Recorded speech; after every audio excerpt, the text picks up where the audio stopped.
Good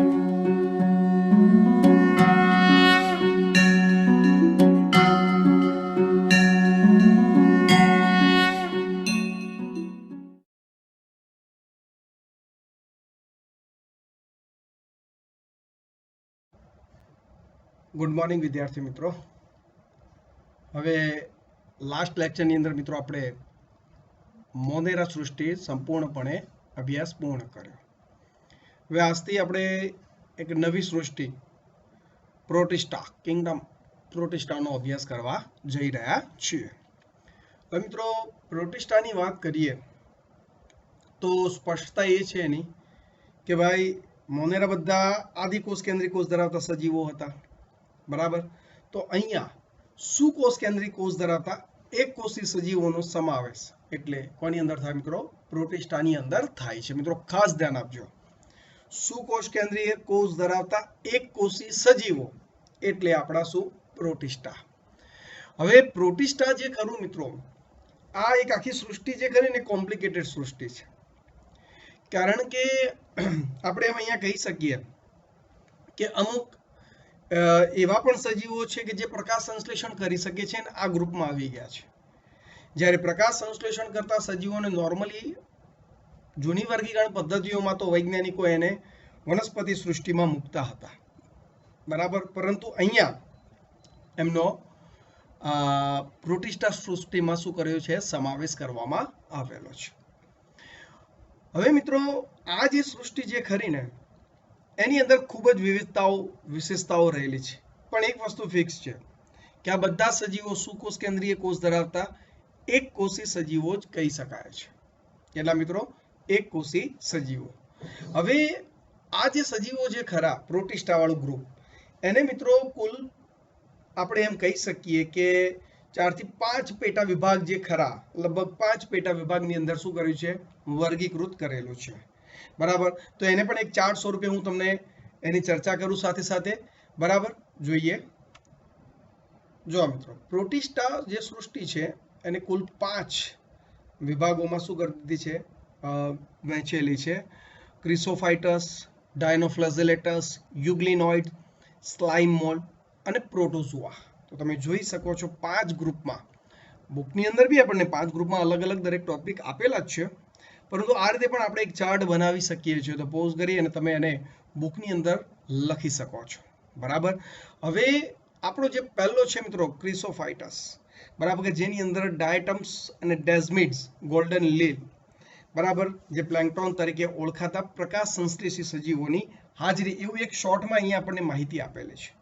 પરંતુ આપણે દરેકે દરેક વિભાગને સમજવાના છે અને એના ઉપર સાથે સાથે આની ચર્ચા પણ કરીશું મિત્રો. હું દરેક વખતે દરેક એક જે સૃષ્ટિ ભણાવીશ, જેમ કે ક્રિસોફાઇટસ છે કે ડાયનોફ્લેજેલેટ્સ, આ ચાર્ટ સાથે પણ આપણે જઈશું કે જેથી આપણને કોઈ જગ્યાએ તકલીફ પડે નહીં. ચલો, ક્લિયર છે? ઓકે.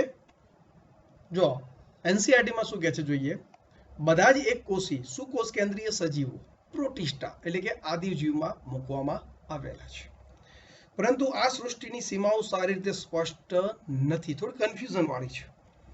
એક જીવશાસ્ત્રી માટે તે પ્રકાશ સંશ્લેષી પ્રોટિસ્ટા હોઈ શકે છે.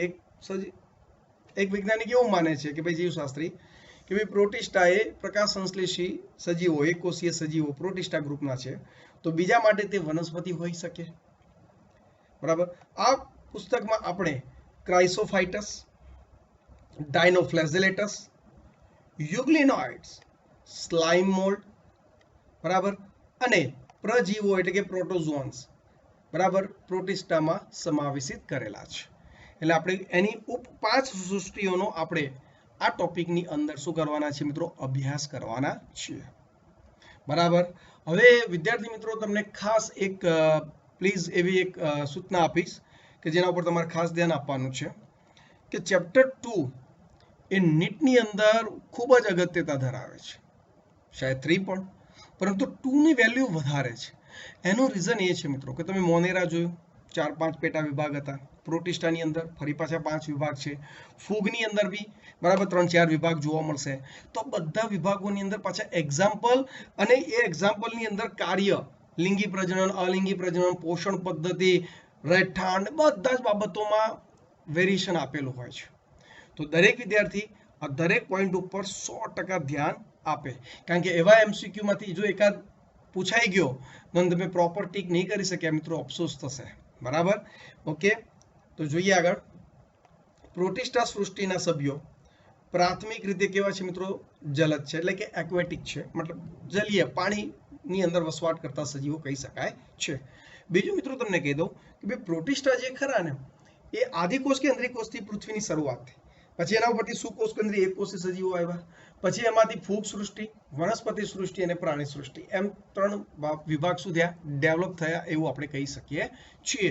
એટલે તમારો પ્રોટિસ્ટા છે ને ત્રણેય સૃષ્ટિઓ સાથે જોડાયેલો છે. કઈ કઈ? તો કે ફૂગ સૃષ્ટિ, બરાબર, વનસ્પતિ સૃષ્ટિ અને પ્રાણી સૃષ્ટિ, દરેક સાથે આ લોકો જોડાયેલા છે, કારણ કે આ બધામાંથી જ એ લોકોનો ઉદ્ભવ થયેલો છે. જો શું કહે છે, આ સૃષ્ટિ પ્રાણીઓ, વનસ્પતિઓ અને ફૂગ વગેરે સાથે શું સંબંધ ધરાવતા બીજા સજીવો સાથે કડી બનાવે છે. બરાબર કે નહીં? આગળ, સુકોષ કેન્દ્રીય સજીવ હોવાથી આ સૃષ્ટિમાં સમાવેશિત દરેક પ્રોટિસ્ટા કોષકા એટલે કે દેહ દરેક પ્રોપર એક કોષ ધરાવે છે. સુકોષ કેન્દ્રી છે, સ્પષ્ટપણે કોષ કેન્દ્રની હાજરી જોવા મળે છે, અને સાથે સાથે પટલમય અંગિકાઓની પણ સ્પષ્ટપણે અહીંયા હાજરી જોવા મળે છે.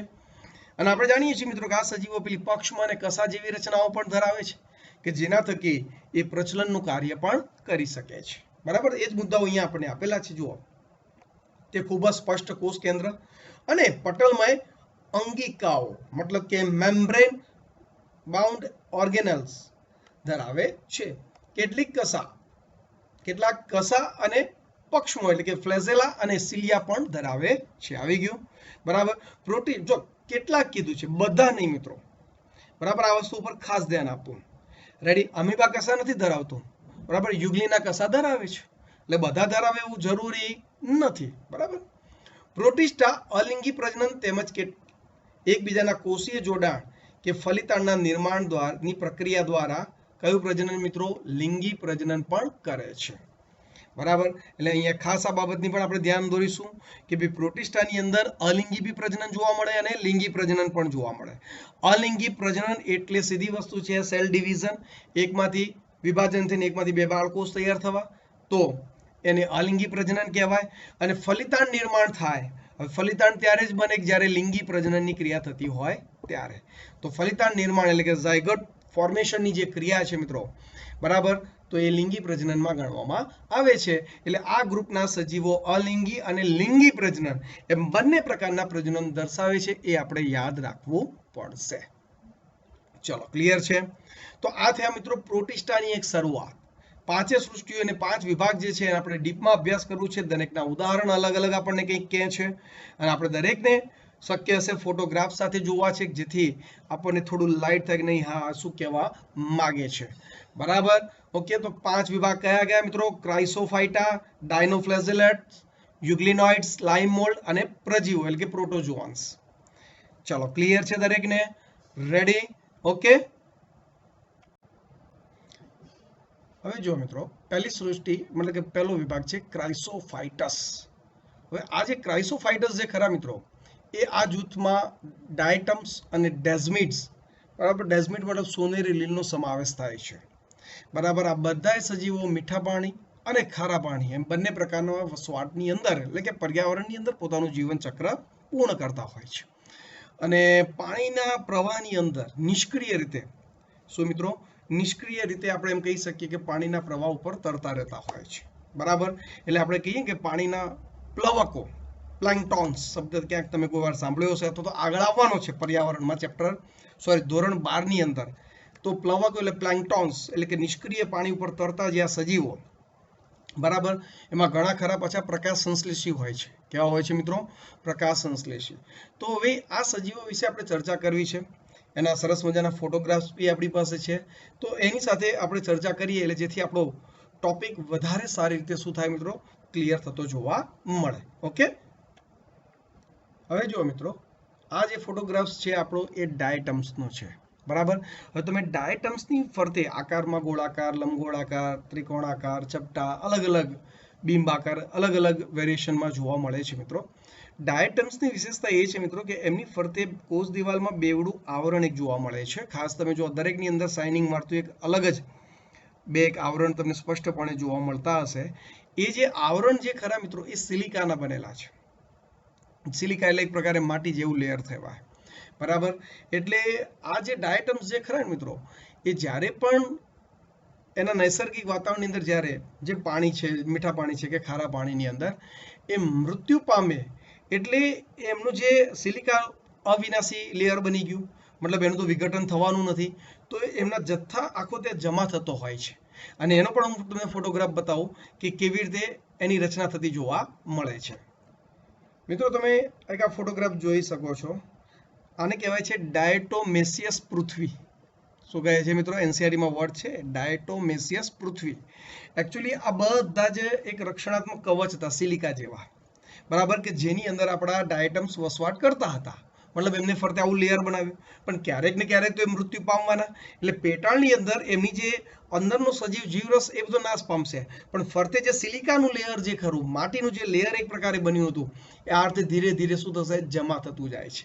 અને બધા ડાયટમ્સના આકારમાં મિત્રો વેરિએશન છે, બરાબર. તો એ વેરિએશનને આધારે તમે અહીંયા જોઈ શકો છો, તમને અલગ અલગ આકારની પેટર્ન તૈયાર થયેલી ડાયટમ્સની દિવાલો કે જે સિલિકાની હાજરીને કારણે તૈયાર થતી જોવા મળે છે, બરાબર. તો આ ટાઈપની એની રચના થતી જોવા મળે. ચલો, ક્લિયર છે? ઓકે વિદ્યાર્થી મિત્રો, આ છે ડેસ્મિડ્સ. ડેસ્મિડ્સની રચના પણ તમે જોઈ શકો છો બુકની અંદર. એને સોનેરી લીલ, બરાબર, એટલે કે ગોલ્ડન આલ્ગી તરીકે ઓળખવામાં આવે છે, બરાબર. તો એ પણ પ્રકાશ સંશ્લેષણના કાર્ય સાથે શું છે? સંકળાયેલી છે, બરાબર. તો આ બધા ડાયટમ્સ અને ડેસ્મિડ્સ એ બંને આપણું જે ક્રાઇસોફાઇટસ જે ખરા, બરાબર, એના અગત્યના બંને સજીવ કહી શકાય છે. ઇવન મિત્રો આપણે કહીએ છીએ કે ભાઈ મહાસાગરોના મુખ્ય ઉત્પાદકો તો કે ડાયટમ્સ છે. મહાસાગરોના મુખ્ય ઉત્પાદકો એટલે કોણ? ડાયટમ્સ તરીકે એને ઓળખવામાં આવે છે. ઓકે, હવે એનસીઆરટીની અંદર આપણને જે વાક્ય રચના આપી છે એની આપણે શું કરીએ મિત્રો? ચર્ચા કરીએ. ક્લિયર? જો ક્રાઇસોફાઇટસ, આ જૂથમાં ડાયટમ્સ અને ડેસ્મિડ્સ એટલે કે સોનેરી લીલનો સમાવેશિત છે, બરાબર. તેઓ મીઠા પાણીમાં તેમજ દરિયાઈ પર્યાવરણમાં જોવા મળે છે. એટલે મીઠા અને ખારા પાણી એમ બંને પ્રકારના વસવાટની અંદર પોતાનું જીવન ચક્ર પૂર્ણ કરવા માટે કેવા છે મિત્રો? સક્ષમ છે. તેઓ સૂક્ષ્મ સજીવો અને પાણીના પ્રવાહમાં નિષ્ક્રિય રીતે તરતા શું છે મિત્રો? પ્લવકો છે, એટલે કે પ્લેન્કટોન્સ છે, બરાબર.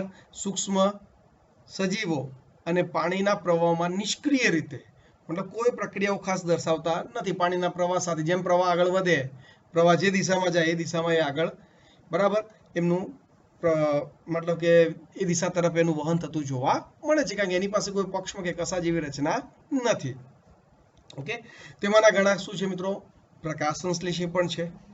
ડાયટમ્સમાં સાબુના બોક્સ જેમ બંધ બેસતા બે પાતળા આચ્છાદિત કવચો, જેને ઓવરલેપિંગ સેલ્સ, બરાબર, જે કવચ મિત્રો જે સિલિકાના બનેલા છે, આપણે ચર્ચા કરી, ફોટોગ્રાફમાં પણ આપણે જોઈ ગયા, બરાબર. તો બે પાતળા આચ્છાદિત કવચો ઓવરલેપિંગ સેલ્સ સ્વરૂપે કોષ દિવાલ હોય છે, બરાબર. એ દિવાલો સિલિકા દ્રવ્યથી જોડાયેલી હોવાથી તે નાશ પામતી નથી, બરાબર. એટલે સિલિકાની એ દિવાલોમાં સિલિકાની હાજરી છે મિત્રો, જેના કારણે એ દિવાલ નાશ પામતી નથી. હવે આગળ શું કહે છે જુઓ, એટલે કે અવિનાશી છે, બરાબર. કેવી છે મિત્રો? અવિનાશી, એટલે કે ઇનડસ્ટ્રક્ટેબલ તરીકે આપણે એને ઓળખી શકીએ છીએ. આથી ડાયટમ્સ તેમના નૈસર્ગિક નિવાસસ્થાનોમાં કોષ દિવાલનો મોટો જથ્થો છોડી જાય છે. ચલો, આવી ગયું. મતલબ ડાયટમ્સ જ્યારે અંદરનો સજીવ મૃત્યુ પામશે, પણ એની ફરતે આવેલું જે ચોકઠું તૈયાર કરેલું છે મિત્રો, બરાબર, ગોળાકાર, ત્રિકોણાકાર, કોઈ પણ આકાર કે જેની અંદર સિલિકાની હાજરી છે, એ તો એમના એમ જ રહેશે. એટલે એ જે જગ્યાએ બધા ડાયટમ્સ જ્યાં પૃથ્વીના પાયાના ભાગે એક જમા થતા હશે, બરાબર. જો એના માટે બહુ મસ્ત મજાનું વાક્ય વાપર્યું છે, જે મેં ઓલરેડી ચર્ચા કરી ગયો છું, કે લાખો વર્ષો સુધીની આ પ્રકારની જમાવટ જો શબ્દ શું છે મિત્રો? ડાયટોમેસિયસ પૃથ્વી તરીકે ઉલ્લેખાય છે. ડાયટોમેસિયસ પૃથ્વી એને કહે છે મિત્રો. ખાસ આ વર્ડ નીટની અંદર પણ એમસીક્યુ સ્વરૂપે તમને પૂછાઈ શકે, એટલે એને ખાસ યાદ રાખીશું, બરાબર. રેતીવાળી હોવાથી આ માટી કોઈ વસ્તુને ચકચકિત કરવામાં, બરાબર, એટલે કે એનો ઉપયોગ ક્યાં થાય મિત્રો? બરાબર, તમે ઓનલાઈન આ શબ્દને નાખી જોજો મિત્રો, ડાયટેમેસિયસ પૃથ્વી, બરાબર, અથવા તો સિલિકાની બનેલી આ રચના, તો તમને જોવા મળશે કે એનો ઉપયોગ ઘણી બધી જગ્યાએ થાય છે મિત્રો. એના પાવડર સ્વરૂપે, હા, એના પાવડર સ્વરૂપે, પેકિંગ સ્વરૂપે બજારની અંદર આ વેચાય છે મિત્રો. બરાબર, જે પોલિશિંગમાં યુઝ થાય, તેલ તરીકે, ચાસણીના ગાળણમાં એટલે કે ફિલ્ટરેશનમાં પણ તેનો ઉપયોગ કરવામાં આવે છે. એટલે આપણા માટે આ માહિતી થોડી નવી છે, બરાબર, પરંતુ એનો ઉપયોગ 100% આપણે જોઈ શકીએ છીએ. ત્રણ અહીંયા એના ઉપયોગો આપેલા છે: પોલિશિંગ, તેલ, બરાબર, અને ચાસણીના ગાળણમાં પણ તેનો ઉપયોગ કરવામાં આવે છે. ચલો, ક્લિયર છે. અને આ એમસીક્યુ ઓલરેડી નીટમાં પૂછાઈ ગયો છે કે ડાયટમ્સ મહાસાગરોના શું છે? મુખ્ય ઉત્પાદકો છે. એટલે મહાસાગરોમાં જે પ્રકાશ સંશ્લેષણની ક્રિયા થાય અને જે બીજા સજીવોને પોષણ પૂરું પાડવાનું કાર્ય કરે, તો એ કોણ કરે છે? સૌથી બેસ્ટ પહેલા નંબર ઉપર છે ડાયટમ્સ. બરાબર, તો ઓપ્શનમાં ડાયટમ્સ આવે કે મહાસાગરોના મુખ્ય ઉત્પાદક કોણ, તો આપણો આન્સર આવશે ડાયટમ્સ. બરાબર, તો ઘણું બધું મિત્રો અહીંયા જાણવા જેવા પોઈન્ટ આપણને મળ્યા છે. બરાબર, ઓવરલેપિંગ વાળી વાત, સિલિકાની બનેલી વાત, પૃથ્વીના મતલબ કે દરિયાના પેટાળમાં જમા થવું, જેને ડાયટેમેસિયસ પૃથ્વી તરીકે ઓળખવામાં આવે છે.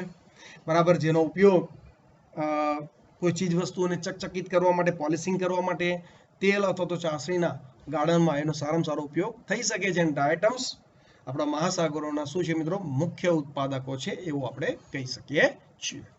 ચલો, ક્લિયર છે. તો આપણો આ ફર્સ્ટ મિત્રો ક્રાઇસોફાઇટસ પૂર્ણ થયા. હવે પેલો ચાર્ટ એકવાર જોઈ લઈએ. ઓકે, જો મિત્રો, અહીંયા ક્રિસોફાઇટસ શબ્દ વાપર્યો છે. ક્રાઇસોફાઇટસ ઉચ્ચારણમાં થોડું ઘણું વેરિએશન. દાખલા તરીકે ડાયટમ્સ, ડેસ્મિડ એટલે કે ગોલ્ડન લીલ, બરાબર, પ્લેન્કટોન તરીકે ઓળખાતા, બરાબર ને? શું મિત્રો? પ્લેન્કટોન, પ્લવકો, પાણી ઉપર મુક્ત રીતે તરતા, નિષ્ક્રિય રીતે તરતા. અને શું શબ્દ વાપર્યો છે? પ્રકાશ સંશ્લેષ. ચલો, ક્લિયર છે. તો આપણો પહેલો ક્રિસોફાઇટસ કે ક્રાઇસોફાઇટસ એક ટોપિક શું થયો મિત્રો? પૂર્ણ થયો. હવે આપણે જોઈએ ડાયનોફ્લેજેલેટસ. બીજો વિભાગ છે મિત્રો ડાયનોફ્લેજેલેટસ. મિત્રો, ડાયનોફ્લેજેલેટસ એટલે અહીંયા તમને બાજુમાં જ એક ડાયાગ્રામ આપેલો છે. બરાબર, આમ તો કદમાં બહુ સૂક્ષ્મ હોય છે, નાના હોય છે, પણ તમને ફોટોગ્રાફ થોડો મોટો બતાવેલો છે કે તમે એને સરળતાથી સમજી શકો. બરાબર, ડાયનોફ્લેજેલેટસ એટલે ટોટલી દરિયાઈ છે. બરાબર, અને આ લોકો પાસે મિત્રો રંજક દ્રવ્યોની ભરમાર છે. મતલબ લાલ, પીળા, નારંગી, અલગ અલગ કલરના, લીલા કલરના, બદામી કલરના, એટલા બધા રંજક દ્રવ્યો છે કે અલગ અલગ કલરનું વેરિએશન એમની અંદર રહેતું જોવા મળે છે. બરાબર, એમની ફરતે મિત્રો કોષ દિવાલ એકદમ અક્કડ તકતી સ્વરૂપે આવેલી હોય છે. બરાબર, એટલે આકારમાં પણ થોડું વેરિએશન રહેતું જોવા મળે છે. અને મિત્રો ખાસ એમની પાસે બે કશાઓ આવેલી છે. એક કશા લોંગિટ્યુડિનલ એટલે કે આયામ રીતે ગોઠવાયેલી હોય, એટલે ઊભી ગોઠવાયેલી હોય. બરાબર, અને બીજી કશા જે આ તકતી મેં ખાંચ જે ખરી મિત્રો, આ ખાંચની અંદર અનુપ્રસ્થ, અનુપ્રસ્થ એટલે આપણે કહીએ ને આ રીતે આડી હોય, આમ સીધી ના હોય પણ આમ આડી, એટલે એક કશા આ રીતે ઊભી ગોઠવાયેલી હોય. બરાબર, તો બીજી કશા એની અંદર આ રીતે આડી અનુપ્રસ્થ રીતે ગોઠવાયેલી જોવા મળે છે. હવે કશાની હાજરી છે એટલે સીધી વસ્તુ છે કે થોડું ઘણું પ્રચલન પ્રેરવાની એમની પાસે શું રહેલી છે મિત્રો? એક ક્ષમતા રહેલી છે, એવું આપણે કહી શકીએ છીએ. બરાબર, હવે અહીંયા એક ખાસ રાતા રંગના, જેને ગોનિયાલેક્સ તરીકે અહીંયા ઉદાહરણ આપેલું છે. બરાબર, કે જે રાતા રંગના રંજક કણો ધરાવે છે. હવે આ જે ગોનિયાલેક્સ જે ખરા ડાયનોફ્લેજેલેટસ, એ વિભાજન પામવાની ક્ષમતા એની પાસે ખૂબ વધારે છે. એટલે એ વિભાજન પામી ટોટલી દરિયાની સપાટી ઉપર વિપુલ માત્રામાં એક સાથે પથરાઈ જવાની ક્ષમતા ધરાવે છે, જેના કારણે આપણને દરિયો રાતા રંગનો જોવા મળતો હોય છે. બરાબર, હવે એ કેવા રંગનો દેખાય? આપણે એમ થશે રાતા રંગનો દરિયો, આ સુધી અમે તો કોઈ જોયો જ નથી. તમે હવામાં જ ખાલી તીર મારે રાખો છો, હવામાં જ ગોળા ફેંકે રાખો, તમે કહો છો, તમે માની લઈએ. બરાબર, તો એવું ન થાય એટલા માટે એનો પણ આપણે એક ફોટોગ્રાફ રાખેલો છે મિત્રો. બરાબર, હવે ઘણીવાર મિત્રો આપણે સમજીએ કે બોર્ડ વર્કથી જ અભ્યાસ કરવો, પણ થોડું સ્થિતિ એવી છે મિત્રો કે એકાદ બે ચેપ્ટર આપણે આ રીતે પણ ભણી શકીએ છીએ. તો આ ફોટોગ્રાફ્સ કે જે હું તમને અહીંયા બતાવી રહ્યો છું કે કરીને, એ બોર્ડ વર્કમાં એ શક્ય નથી, તો એની પણ તમે મજા લઈ શકો છો. તો જોઈએ દરિયો કેવી રીતે રાતા રંગનો આપણને જોવા મળે છે. અહીંયા મિત્રો તમે જોઈ શકો છો, આ જે લાલાશ પડતો જે દરિયાઈ વિસ્તાર જે જોવા મળે છે ને મિત્રો, બરાબર, એ આપણો ગોનિયોલેક્સ જે ખરી, બરાબર, એની ગોઠવણી છે મિત્રો. એટલે આખું તમે જોઈ શકો છો કે આખા પાણી ઉપર એ લોકો લાલ કલરથી શું હોય પથરાયેલો જોવા મળે. એટલે આપણને દરિયાનું કલર જાણે કે લાલ થઈ ગયું હોય, કોઈએ કલર નાખ્યો હોય કુદરતી, એવું આપણને લાગે, પણ હકીકતમાં એ કોણ છે મિત્રો? તો ગોનિયોલેક્સ, બરાબર, એની હાજરીનું શું કરે છે? સૂચન કરતા જોવા મળે છે. ચલો, ક્લિયર છે? તો ફોટોગ્રાફ્સ જોવાથી આપણને થોડું એક આઈડિયા આવે કે નહીં, યસ, આ રીતે પણ એની ગોઠવણી થયેલી હોઈ શકે છે. ઓકે, હવે જો મિત્રો, એનસીઆરટી પ્રમાણે ડાયનોફ્લેજેલેટ્સની ચર્ચા કરીએ. આ સજીવો મુખ્યત્વે દરિયાઈ અને પ્રકાશ સંશ્લેષી હોય છે. કેવા છે મિત્રો? દરિયાઈ અને પ્રકાશ સંશ્લેષી. જ્યારે આગળ આપણે જે વાત કરી ક્રાઇસોફાઇટસ, એ કેવા હતા મિત્રો? મીઠા પાણી અને ખારા પાણી બંનેમાં હતા. એમસીક્યુ જુઓ મિત્રો, આટલા નાના નાના પોઈન્ટમાં તમને ભૂલ કરાવશે, બરાબર, એટલે ધ્યાન રાખજો.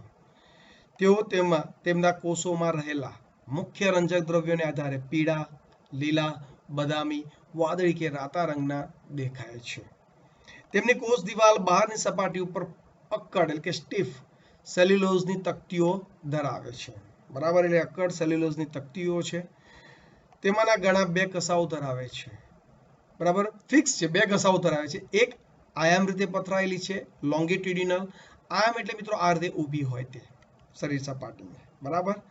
અને બીજી દિવાલની તકતીઓ વચ્ચેની ખાંચ ફરોમાં આડી ગોઠવાયેલી હોય છે મિત્રો, બરાબર. એ ખાંચમાંથી આડી આ રીતે મેં તમને પહેલા જ કીધું તે રીતે ગોઠવાયેલી હોય છે.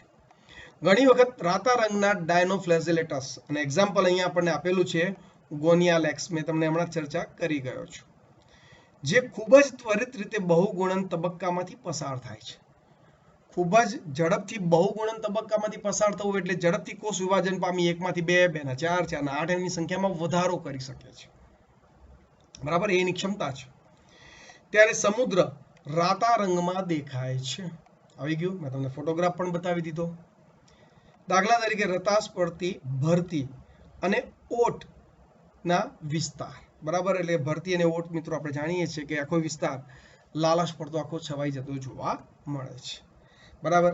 હવે એક ઓર એમસીક્યુ અહીંયાથી બની શકે છે. જુઓ મિત્રો, આવી જાતના મોટી સંખ્યામાં સજીવો દ્વારા મુક્ત થતું વિષ એટલે કે ટોક્સિન, ઝેર, માછલી જેવા બીજા દરિયાઈ પ્રાણીઓને શું કરે?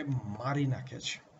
તો વિષારી ઘટકો પણ થઈ ગયા, બરાબર. તો કેટલાય આવો એમસીક્યુ પૂછાઈ શકે, બે દરિયાઈ સજીવો માટે વિષ નિર્માણ કરતું ગ્રુપ, તો કે ડાયનોફ્લેજેલેટસ, બરાબર, કે ભાઈ આ ગ્રુપના અમુક સજીવો એવા છે કે જે વિષનું નિર્માણ કરવાની ક્ષમતા ધરાવે છે, જેના કારણે માછલી જેવા સજીવો જો એનો પોષક દ્રવ્ય સ્વરૂપે ઉપયોગ કરે તો એમનું શું થાય?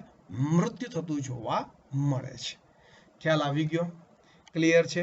તો એનસીઆરટીની અંદર અહીંયા મિત્રો આપણને જે ચર્ચા કરી, બે અલગ અલગ કલરના રંજક કણોની હાજરી, સેલ્યુલોઝની બનેલી એમની કોષ દિવાલ એકદમ અક્કડ તકતીમય છે, બે કસાઓ ધરાવે છે, એક લોંગિટ્યુડિનલ આયામક છે, એક અનુપ્રસ્થ, બરાબર. તો ખાસ યાદ રાખજો મિત્રો, અનુપ્રસ્થ એટલે ટ્રાન્સવર્સ, અનુપ્રસ્થ માટે ઇંગ્લિશ વર્ડ વાપરો તો ટ્રાન્સવર્સ, અને લોંગિટ્યુડિનલ એટલે આયામ એટલે ઊભી, બરાબર.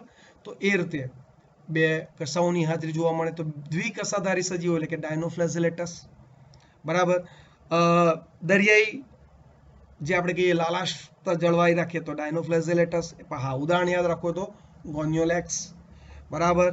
અને સાથે સાથે વિષ નિર્માણ કરતા હોવાના કારણે એ રીતે પણ આપણે આ ગ્રુપને યાદ રાખી શકીએ છીએ. આ બધા પોઈન્ટ મિત્રો ખાસ યાદ રાખવાના છે તમારે, એને એ રીતે યાદ રાખી દેવાનો. અને એટલે પેલો ચાર્ટ પણ આપણે યાદ કરીએ છીએ જોડે જોડે. જો ચાર્ટને પણ જોઈ લઈએ. અહીંયા જુઓ મિત્રો, ડાયનોફ્લેજેલેટસ, બરાબર, પ્રકાશ સંશ્લેષી છે, આવી ગયું. કશાયુક્ત છે, અને કશામાં પણ તમે સ્પષ્ટપણે બેનો ઉલ્લેખ કરેલો, લોંગિટ્યુડિનલ, ટ્રાન્સવર્સ, આયામ, અનુપ્રસ્થ, બરાબર. પીળા, લાલ, બ્રાઉન કે લીલા રંગના હોય છે, બરાબર. એક ઉદાહરણ આપણને આપેલું છે ગોનિયોલેક્સ, બરાબર, જે લાલ ડાયનોફ્લેજેલેટસ છે, જાણી ગયા આપણે કમ્પ્લીટ, બરાબર. જે ઝડપી વૃદ્ધિને કારણે દરિયાઈ આખો કેવો દેખાય? લાલ કલરનો રચાતો જોવા મળે છે. એક એક્સ્ટ્રા એક્ઝામ્પલ અહીંયા આપણને આપેલું છે કે ભાઈ નોટિલ્યુકા, જે દરિયાઈ ભૂત તરીકે ઓળખાય છે, એ પણ ડાયનોફ્લેજેલેટસ છે. હવે નોટિલ્યુકા યાદ ન રાખો તો બી ચાલી જશે, એનસીઆરટીમાં એક્ઝામ્પલનો ઉલ્લેખ નથી, પરંતુ દરિયાઈ ભૂત તરીકે કોઈ જગ્યાએ એમસીક્યુ આવી જાય તો ડાયનોફ્લેજેલેટસને આપણે સરળતાથી ટીક કરી શકીએ છીએ, કારણ કે રાતે ચમકે છે. એમના એવા રંજક દ્રવ્યો જે ખરા કે જેના કારણે રાત્રે એ લોકો શાઇનિંગ મારતા હોય છે, બરાબર, તો એ રીતે પણ આપણે એને યાદ રાખી શકીએ છીએ. ઓકે, તો વિદ્યાર્થી મિત્રો અહીંયા આપણે કોનો અભ્યાસ કર્યો? ડાયનોફ્લેજેલેટસનો. તો આજના લેક્ચરની અંદર આપણે 3 પોઈન્ટ ચર્ચા કરી. એક તો પ્રોટિસ્ટા મેઇન સૃષ્ટિની ચર્ચા કરી અને એની અંદર સમાવેશિત 2 ગ્રુપ, એક ક્રાઇસોફાઇટસ અથવા તો ક્રાઇસોફાઇટસ અને બીજા કોણ મિત્રો? ડાયનોફ્લેજેલેટસ. બરાબર, નેક્સ્ટ લેક્ચરની અંદર આપણે યુગ્લિનોઇડ્સ, સ્લાઇમ મોલ્ડ્સ અને પ્રોટોઝોઅન્સ એટલે કે પ્રજીવોની ચર્ચા કરીશું. ચલો, ક્લિયર છે? ઓકે, દરેકે દરેક ટોપિક વ્યવસ્થિત LT વાઇઝ તમારે લખી દેવાનો થાય છે. ઓકે, અને દરેકે દરેક એક્ઝામ્પલ પ્રોપર યાદ રાખજો. ઓકે.